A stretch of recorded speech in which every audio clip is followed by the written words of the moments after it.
Welcome to the Ordinary Marathoner podcast.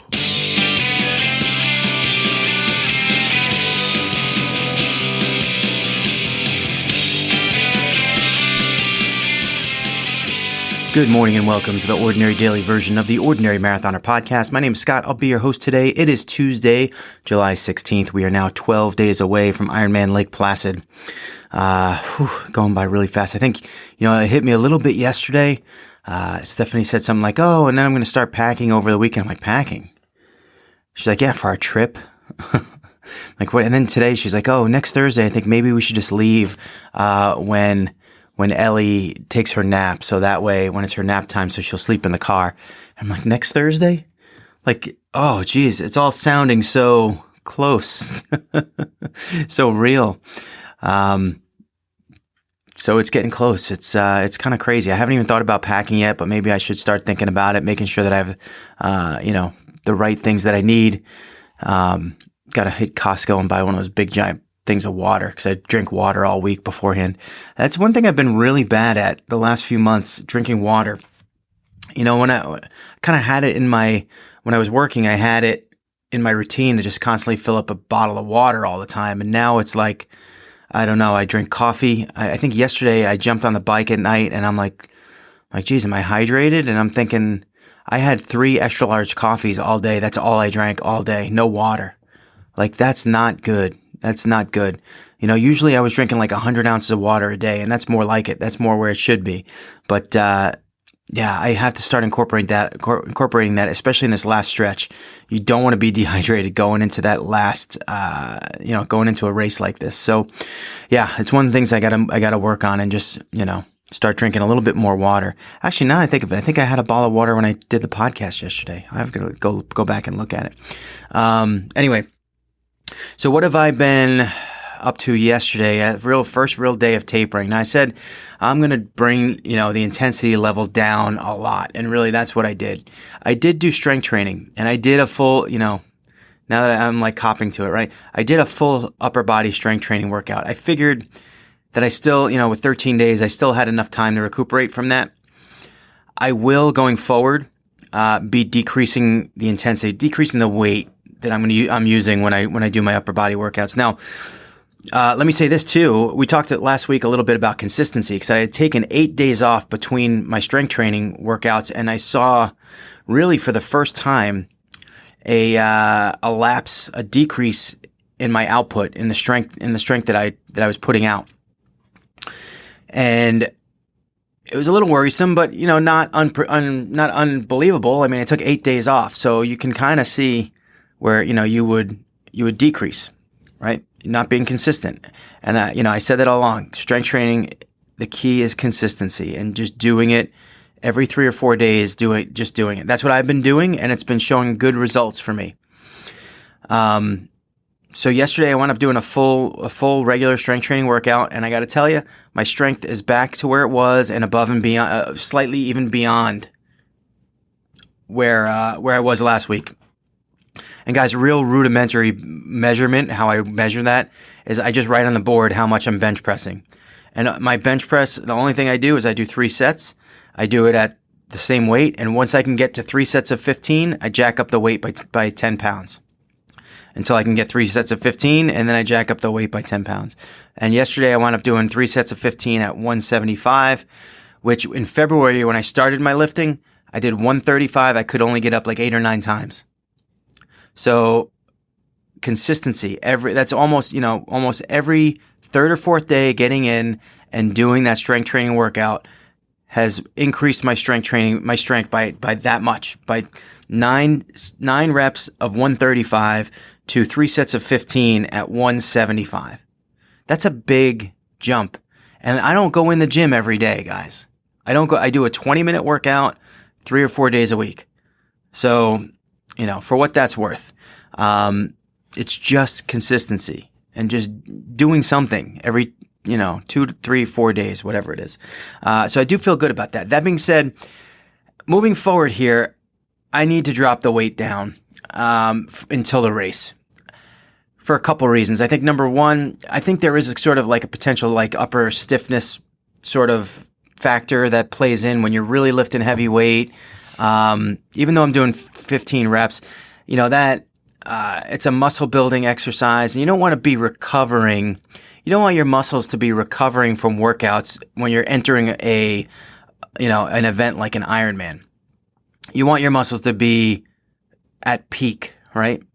So I don't want to be like rebuilding muscle as I jump in the water in Lake Placid. Second is injury factor. Now, knock on wood, ever since, I started lifting, I haven't had any injury problems. Now, I'm 45 years old. The joints don't work as they used to. When I was 18, or actually more like 17, I tore my rotator cuff. It's never been the same. Whenever I kind of like really, if I put my ear to my shoulder and listen and I rotate my arm, I mean, it's like Rice Krispies in there. I said that before. It's crackle and pop. It's bad. So I don't want to risk hurting the shoulder, especially during the swim. I also have elbow issues, and that's even more annoying during the swim, believe it or not. I don't know if it's like a tennis elbow thing or whatever, but it definitely, I can feel it when I lift. And if I kind of like move my elbow around as I press do a bench press, I can feel pain. So I don't need to injure my arm, my shoulder. I don't need that going into Lake Placid. So, just turn things down a little bit, turn down the intensity, and hopefully it'll help you maintain the strength while not risking injury and not being detrimental to your performance. Got it? So not over fatiguing the muscle, I guess it would be. Other than that, yesterday's taper went pretty well. Ellie had her swim lessons at 6 o'clock, so I got there about 5:30, swam a few laps. I am convinced that my pool is probably about 30 yards, and they always tell me it's 25. I just don't think it can. I've been talking about this for a long time. I think I would just complain. All I need to do is take a tape measure and get down there and measure it myself. I'm going to do that. I might even do that today. My pace is just way too slow in that pool. It just is, and I don't get it. So I don't know. Whatever it is. It said so. Basically, I swam like 500 yards, and then I did another like I don't know. I probably warmed up for 200 yards, did 500 yards, and then did another 100 before Ellie showed up with Stefany, and then I had to take her to swim lessons, of which she cried the entire 10 minutes. We were there. It was supposed to be a half hour. We let her. She was in the water for 10 minutes, and she just cried the whole time. So we took her out, and then she threw up in the parking lot. So it's probably good that we took her out so she didn't throw up in the pool. I don't know. Maybe she's got a little runny nose lately. I think she's teething, so it could be a lot of different things. But yeah, anyway, that's a good taper swim. Now I could probably swim a little further, and I probably will do some more swim workouts going forward. I might even go today, just to get, more time in. I don't think swimming typically, I'm not prone to injury when swimming, and I feel pretty good doing it. And it's something that I definitely need kind of like just a little bit extra work. If I need any little kind of fine tuning in the last few weeks, it's probably in swimming. So I think that's a productive use of my time. After the swim, we came home, ate dinner, and a little bit later on, I did a half an hour on the bike. And the way I kind of keep myself to a half an hour was I just wore regular shorts instead of bike shorts. So that pain alone, it just, that has me getting off at about a half an hour. Just did a half an hour. Spinning the wheels is really kind of interesting, though. I set my wattage to about an average of 100 watts, which if you guys don't know biking, this is all foreign language to you. But typically I ride more like, if I'm going to just cruise, like right around 140, 150, that kind of area with spurts up into like the, 200 to 300 range. But this time I just kept it right around 100. And the computer spit back to me that I was going about 15 miles an hour.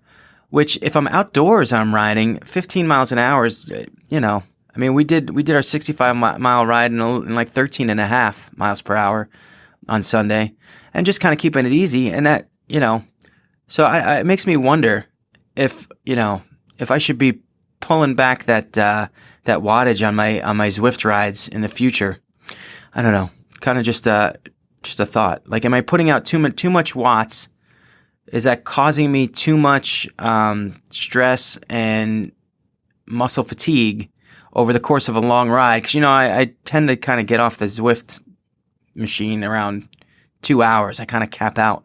But I'm wondering if maybe I should be riding that more like 100 to 125 watts, saving the energy, and then being able to, maybe that will help me go for a longer period of time. I don't know. Again, it's not time right now to experiment, but it is something I'm thinking about. I didn't think I could go 15 miles an hour with only putting out 100 watts. I thought I'd be much slower. Anyway, moving on. That's my daughter upstairs crying. She's been crying lately. She's got a cold. It's terrible. Anyway, I hope you guys could hear that. Otherwise, there's just a long dead air. Anyway, what else do we do? So that's kind of like the way tapering should go for me. I'll probably do longer bike rides. I'll probably throw in an hour in there, but I like the idea of just cutting back the wattage a lot and doing these 100-watt average rides. I think that will help me. It's not too intense, and it'll still keep my fitness up over the next few weeks before the race. This morning, Stefany and I got up. We went for a 3-mile walk. That was her idea, and so we did that. And again, it's not Ironman training, but it's not nothing. It's not nothing. I'm already sitting at 7,000 steps today. That's pretty cool. It's 9:00 in the morning, and I'm at 7,000 steps. One thing we saw, and I told her when we saw this guy that I was going to mention him on the podcast. I don't want it to seem like I'm making fun of him, because I'm not.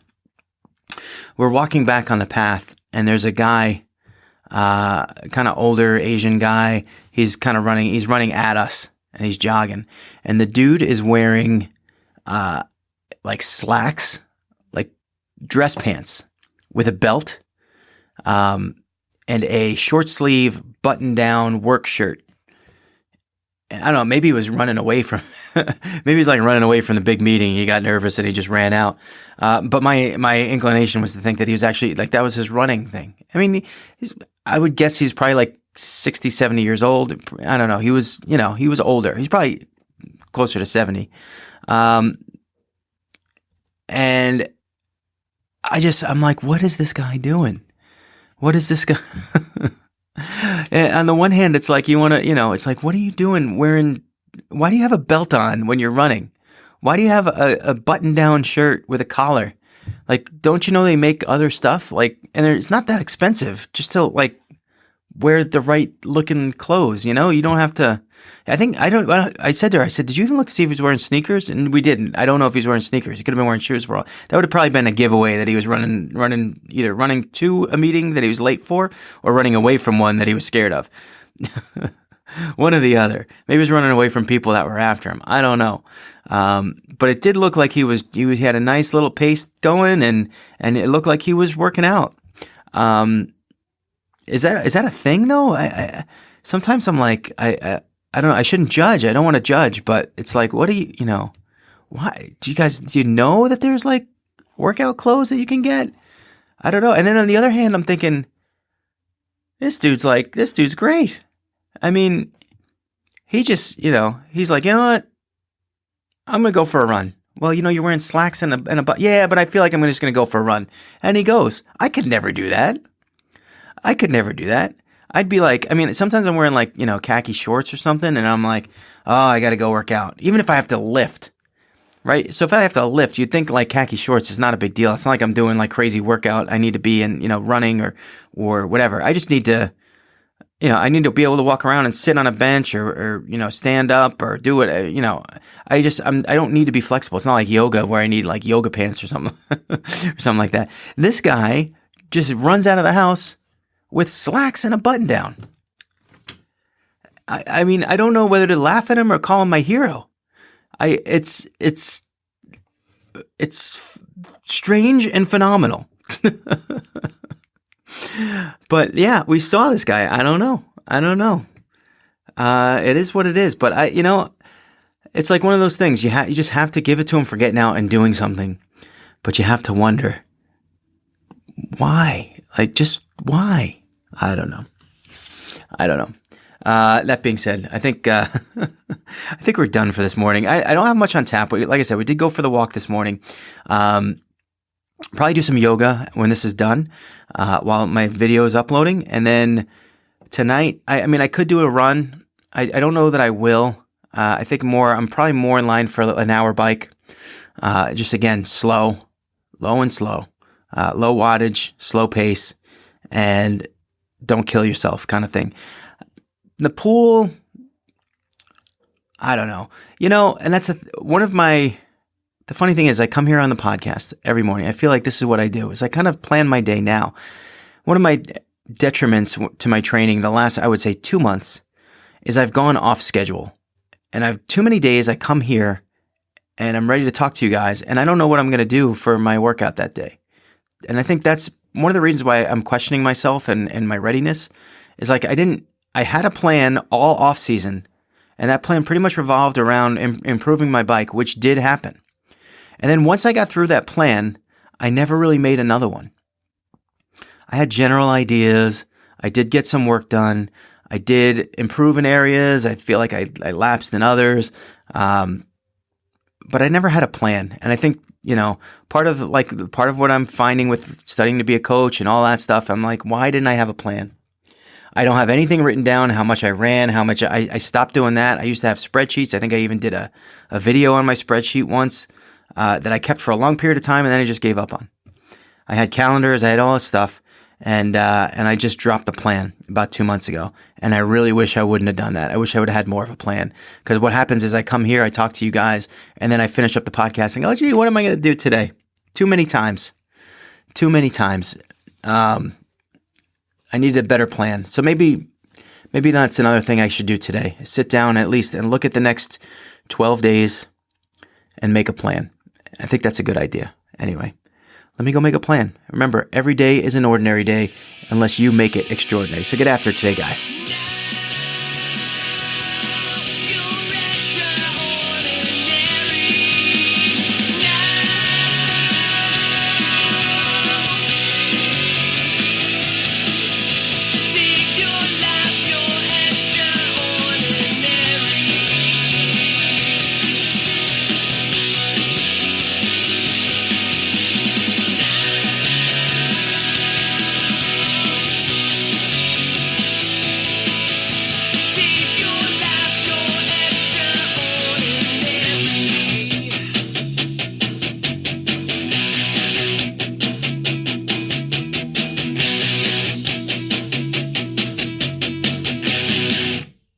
Remember to like our video and subscribe to our channel.